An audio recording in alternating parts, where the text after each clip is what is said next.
pods in amongst the rocks. Hours from anywhere, on a remote stretch of BC's coast, a pod of killer whales was on the hunt for seals Wednesday when one of them made a disastrous choice. A young female ended up stuck on rocks, stranded. You're gonna be fine, honey. The mammal was clearly stressed. It was even crying. We grabbed ropes, we grabbed buckets, anything that we thought we'd be able to use to help out this killer whale.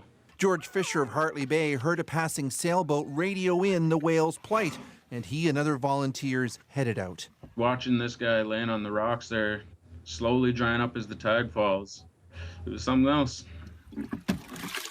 Among those at the scene was whale researcher Hermann MEUTER. That's him in the video, using seawater and wet blankets to protect the whale from the sun. At first she was stressed out. You could feel her breathing was getting a little faster. But after a little while, I think she knew that we were there to help her. UBC's Andrew TRITES is very familiar with BC killer whales, including some that didn't make it. And he says the rescuers did everything right. One might have thought, well, maybe you could tie something to the tail and pull it off.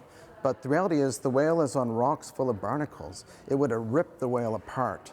All you can do is keep it calm, keep it wet, because the biggest threat for a killer whale out on a hot sunny day is getting dried out, sunburned. The volunteers kept up their efforts for 8 hours until the water rose again with the next high tide. You're gonna do it, honey. She got off the rocks and she was free and swam away. Yes!